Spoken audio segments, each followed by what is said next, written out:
Let's solve this IELTS academic reading passage from Cambridge Book 20. The title of the passage is Frozen Food. The subtitle is A US Perspective on the Development of the Frozen Food Industry. Perspective means point of view or way of looking at something.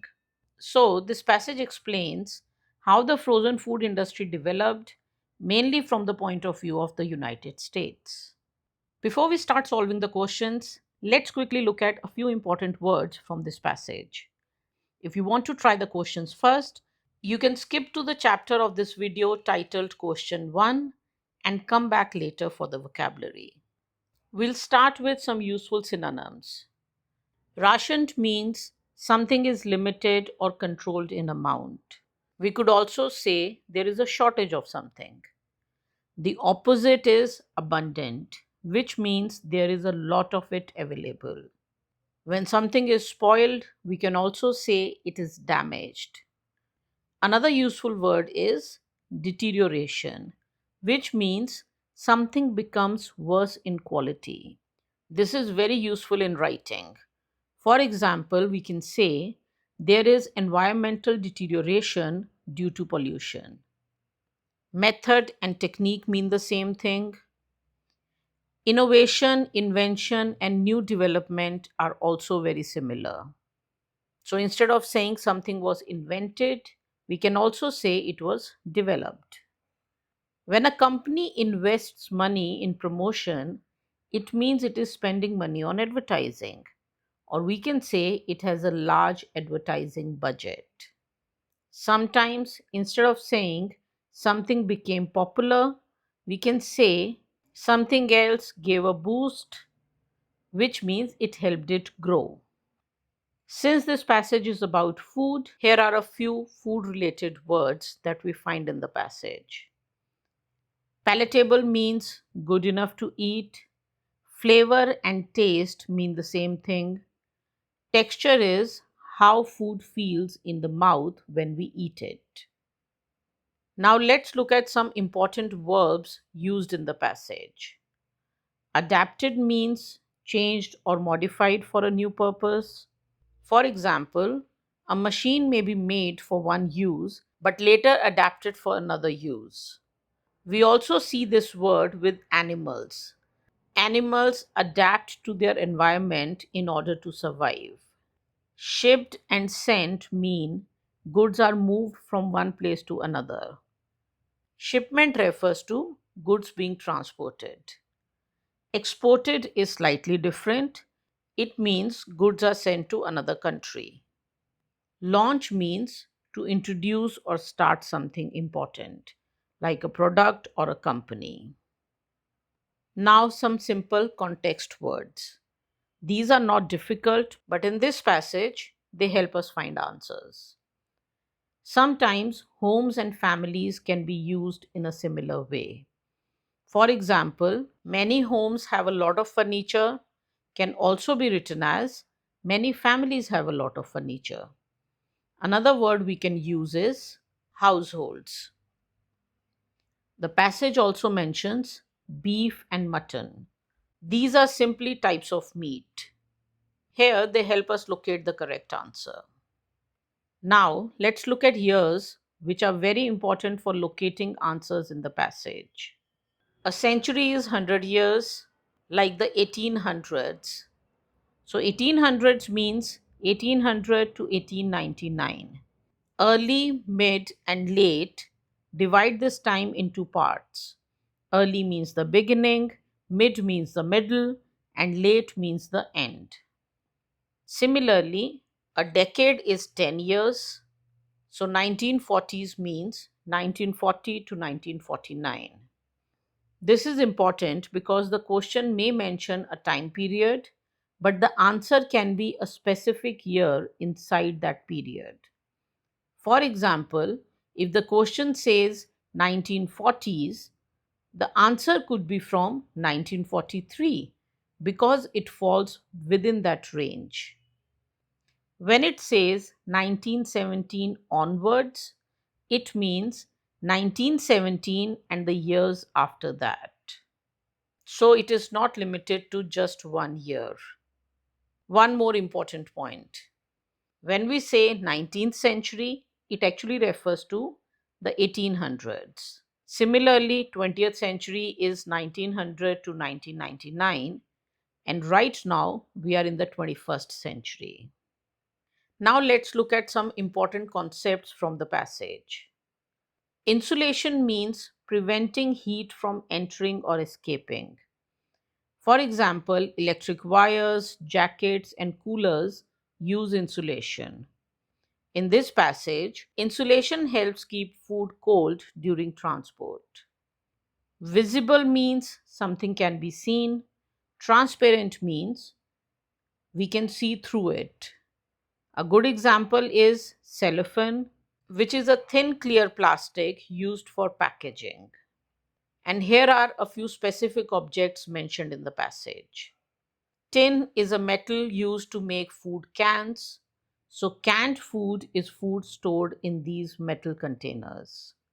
Crystals are small solid pieces that form when something freezes. In this passage, ice crystals form inside food and affect its quality. Munitions means weapons and military equipment used in war. The passage also mentions Inuit people. The word is capitalized, so we know it is the name of a group of people. Even if you don't know exactly who they are, that is fine. But it refers to people living in very cold Arctic regions. Now, let's move on to the questions. First, we have gap fill questions. Note that the questions have a heading and several subheadings. These help us locate the answers in the passage. Here's question 1. Pause here and try to find the answer. Let's check. Conserved means protected or preserved. It can be used for food or even buildings, meaning making sure something does not go bad or get damaged.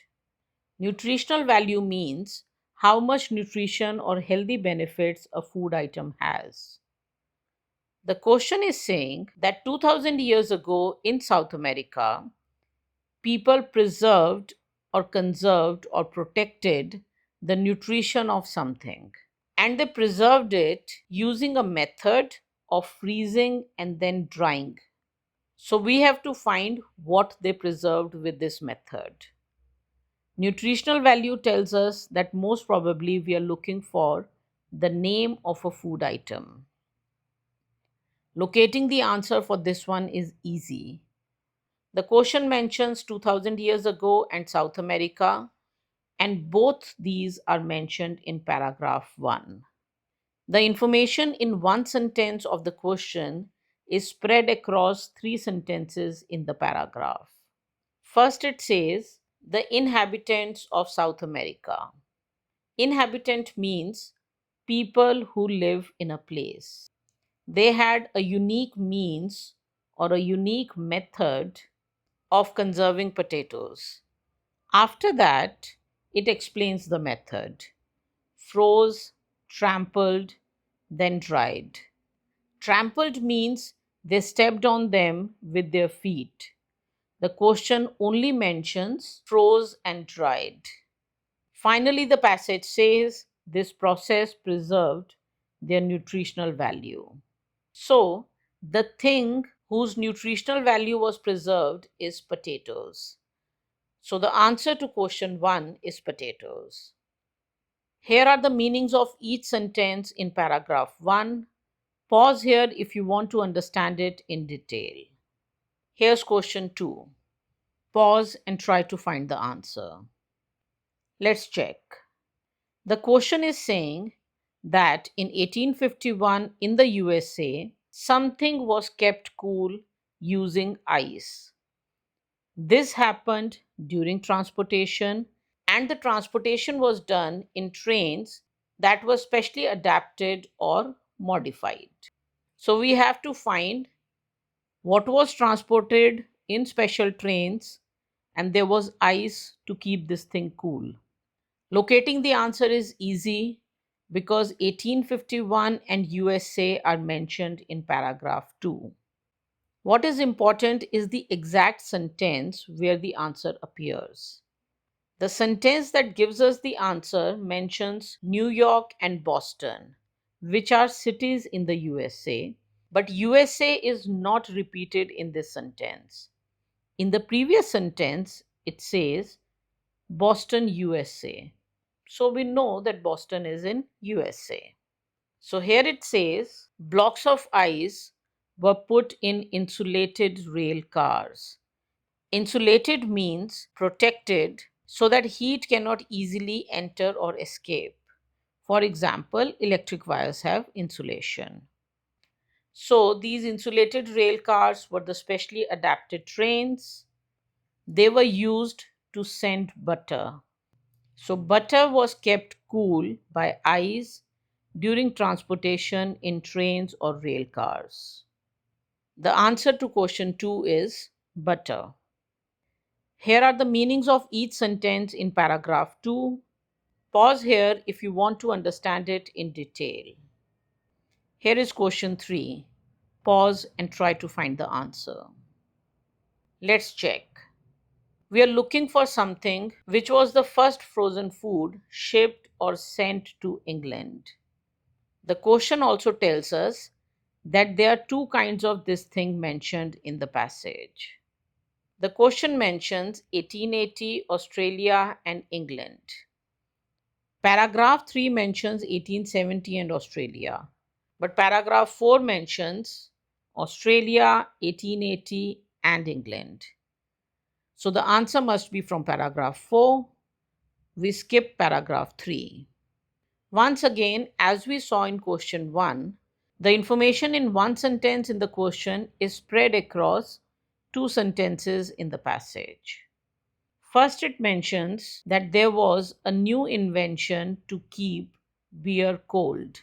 Then it says Australians realized that they could export meat using this same invention. After that, beef and mutton are mentioned, which was sent to England. From this, we understand that beef and mutton are two kinds of meat.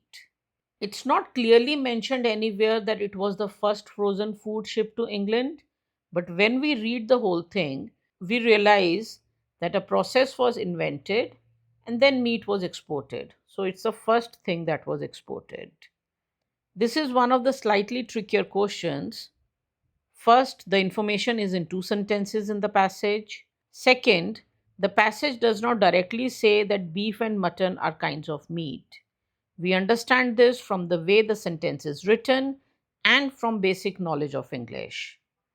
So the answer to question 3 is meat. Here are the meanings of each sentence from paragraph 4. Pause here if you want to understand it in detail. Here are questions 4 and 5. They have the same heading in the question 1917 onwards USA.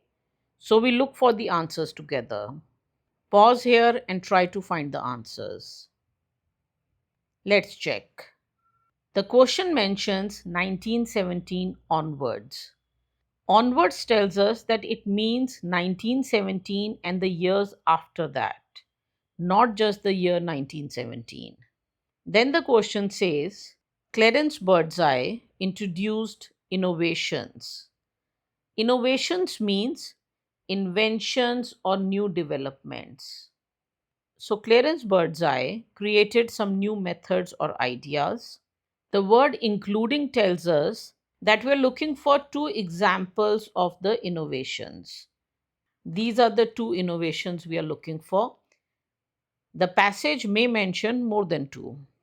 The first innovation is a quick freezing method, and the purpose of this method is that something did not spoil the food. So we are looking for something that spoils the food. The second innovation is packaging products with something. This something was used so that the product was visible. So we are looking for a transparent material, something we can see through. Now we look at the paragraphs.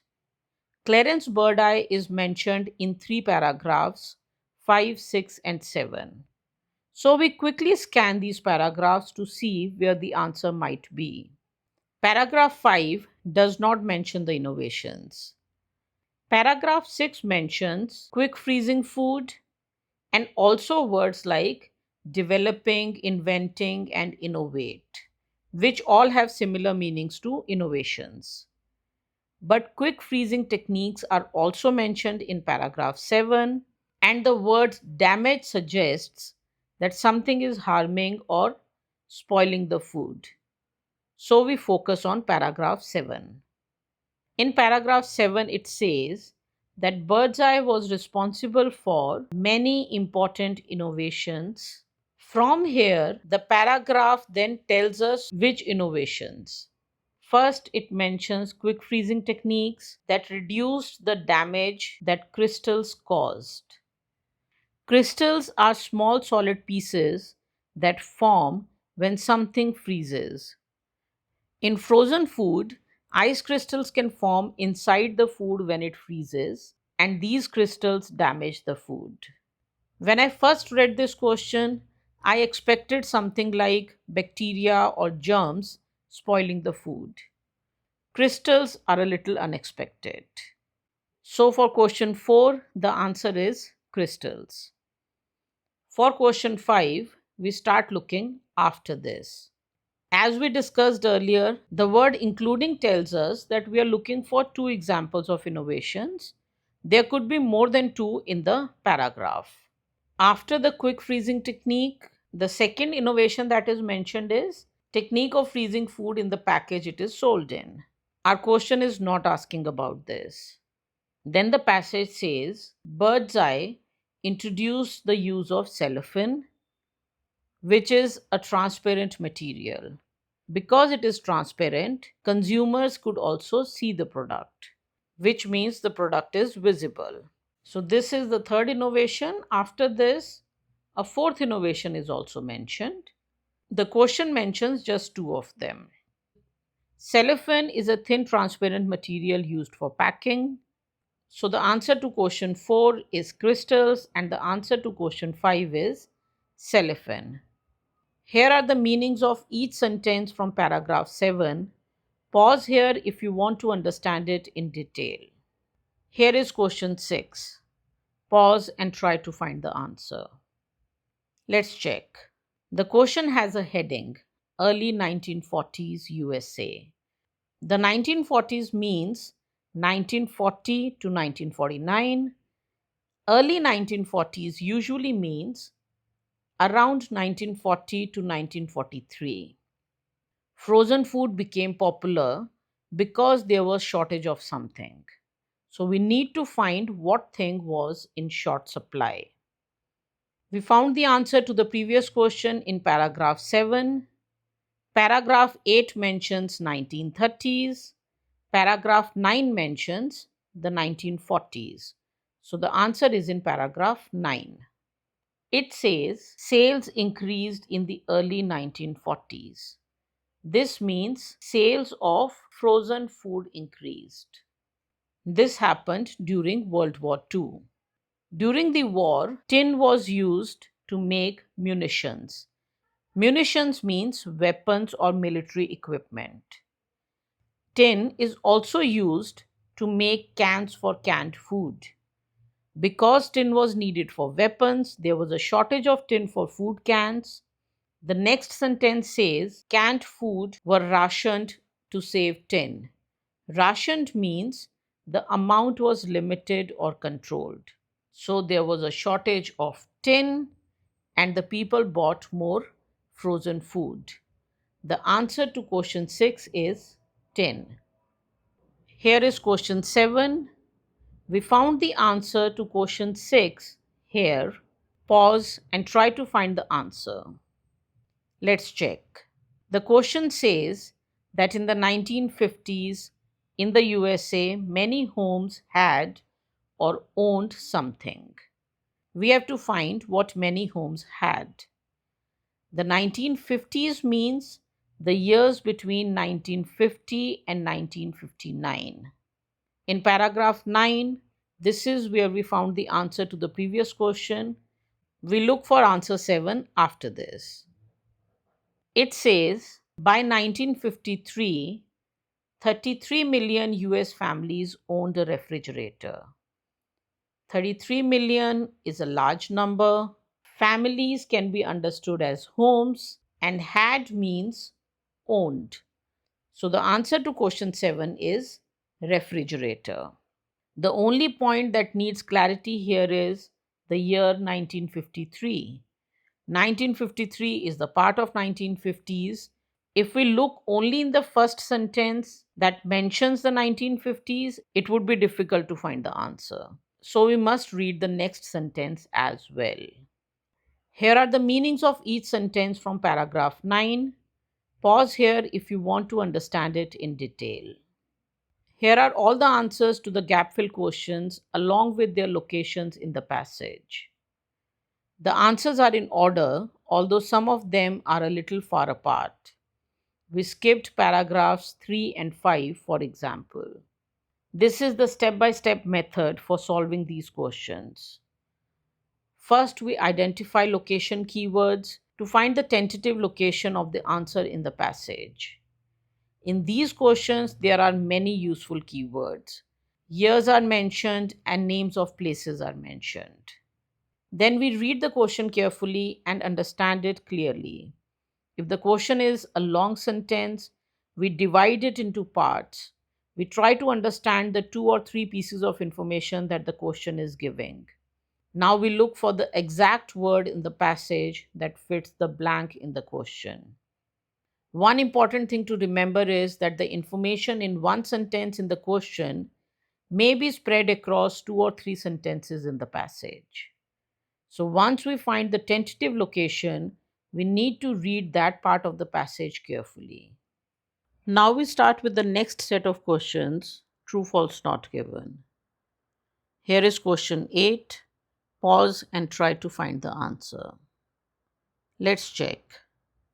The question says that in the early 1800s, there was a business of transporting ice. It also says Boston ship owners became very wealthy because of this business.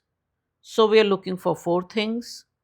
First, early 1800s in Boston. Second, a business that transported ice. Third, Boston ship owners were involved in this business. Fourth, these businessmen became very wealthy from this business. All 4 points must be correct according to the passage for the answer to be true.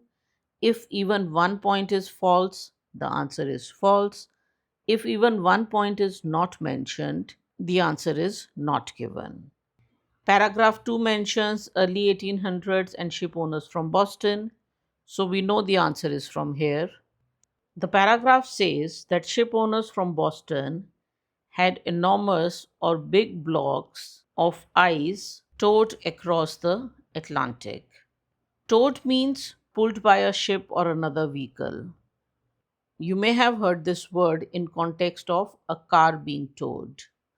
So this shows the ice was transported and Boston ship owners were involved in this business. So 3 points from the question are correct. However, there is no information in the passage whether these businessmen became wealthy or made a lot of money. So point 4 is not given. So the answer to question 8 is not given. Here are the meanings of each sentence from paragraph 2. Pause here if you want to understand it in detail. Here's question 9. Pause and try to find the answer. Let's check. The question is about a freezing process invented in Australia. It says one disadvantage of this process was that it affected the taste of food.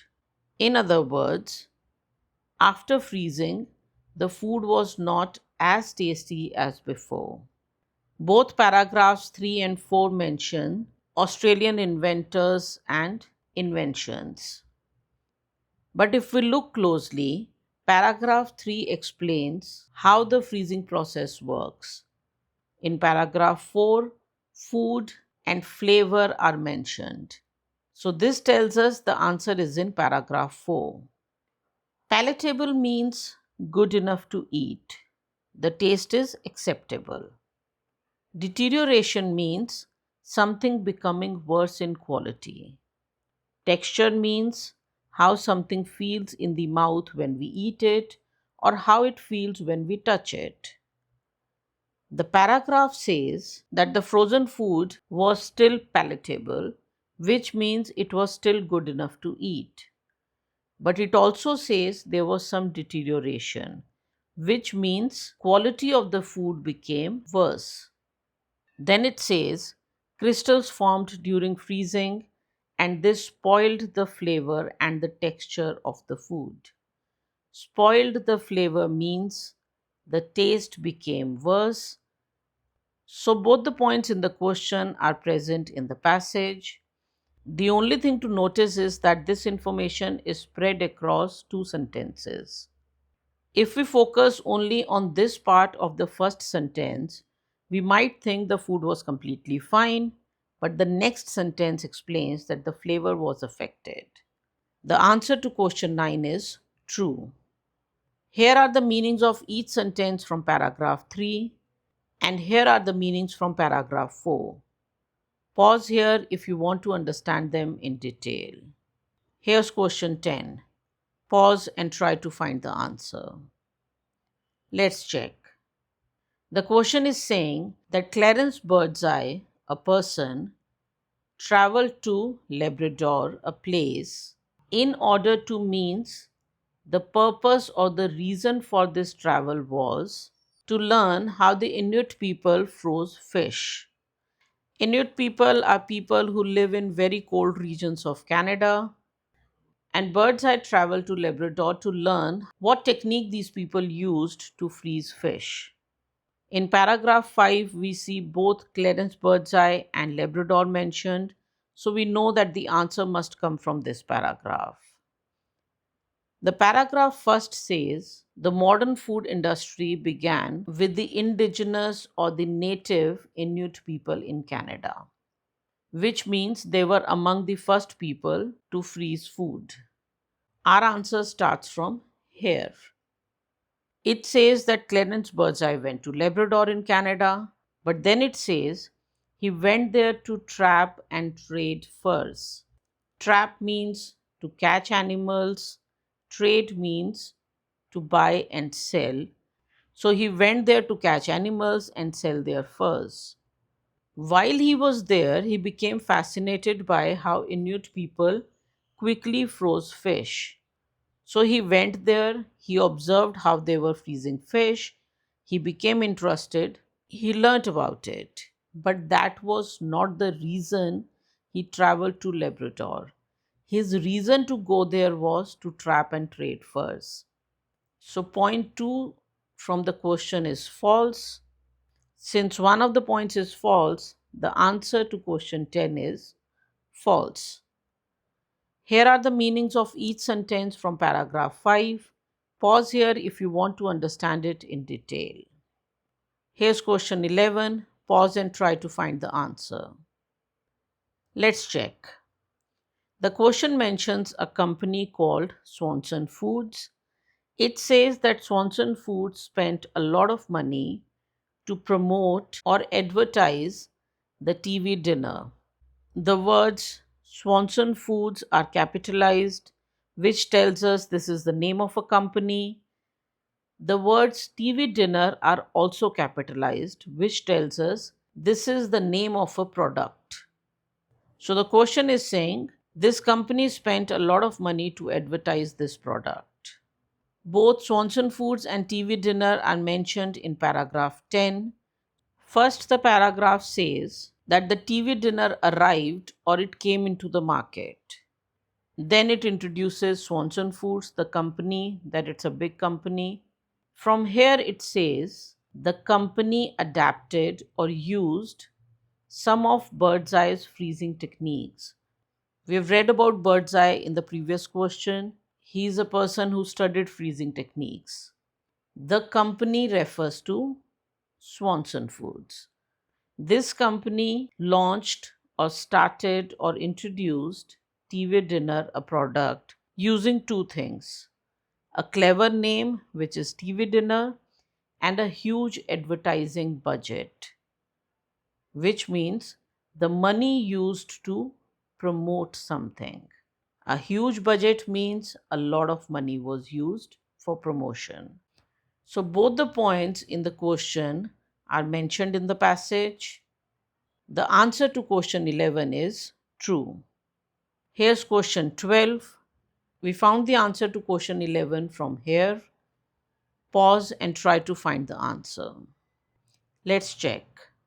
The question is about Swanson Foods launching TV Dinner, which means when the product was introduced or put in the market for the first time. The question says that at this time, Swanson Foods developed a new style of container. In other words, the container used for TV dinner was newly developed or invented by Swanson Foods. So we start reading after the place where we found the answer to question 11.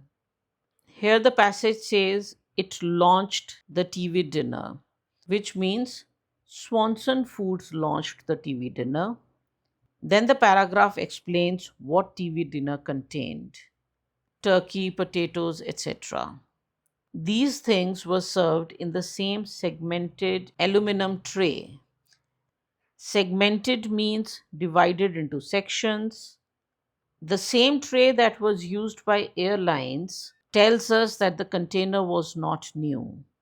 Swanson Foods did not develop a new container. They used something that was already being used by the airlines. So, did Swanson Foods develop a new style of container? No, they did not.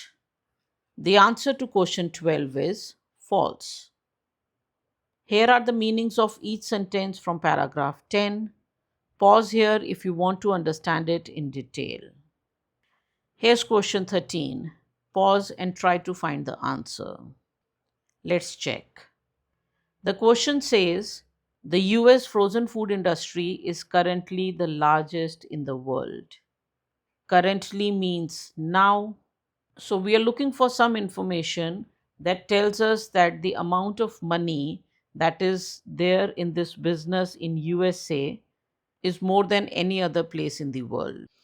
We are now at the last paragraph of the passage. The previous question was from paragraph 10, and there are some big numbers mentioned here. Turnover means the total amount of money a business earns in a particular period of time.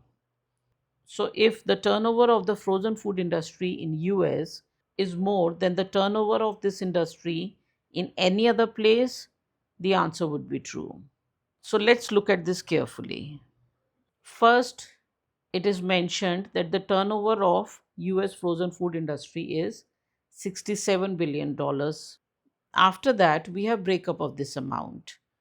Out of this, some amount is for home consumption. The rest of the amount is for restaurants, cafeterias, hospitals, and schools. So we do not see any comparison between US and other places.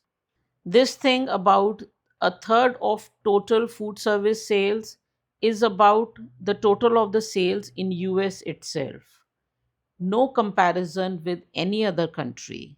If there is no comparison, we cannot say whether it is number one or not. This thing is not mentioned. The answer to question 13 is not given. Here are the meanings of each sentence from paragraph 11. Pause here if you want to understand it in detail. Here are all the true false not given answers and their locations in the passage. Notice that the answers appear in the same order as the information in the text, even though sometimes they are a little far from each other. We also skipped a few paragraphs while looking for the answers. This is the step-by-step method we follow to solve true false not given questions. First, we identify the tentative location in the passage using location keywords from the questions, such as capitalized words and numbers. We read the question again and make sure we clearly understand it. Then we read the relevant part of the passage carefully. Sometimes it helps to divide the statement into smaller points so we can check each part separately in the passage. The main rule is if all the parts of the statement are correct according to the passage, the answer is true. If even one part of the statement is incorrect, the answer is false. And if even one part of the statement is not mentioned in the passage, the answer is not given. We are now done with all the questions of this passage, the true false not given questions and the gap fill questions. Notice that there are no answers from paragraphs 3, 6, and 8. So here are the meanings of the sentences from paragraph 3, then the meanings from paragraph 6, and finally the meanings from paragraph 8 for your reference. With this, we have completed all the questions from this passage. We'll continue solving this IELTS academic reading passage from Cambridge Book 20 in future videos. Hope this helped you. Bye for now. All the very best.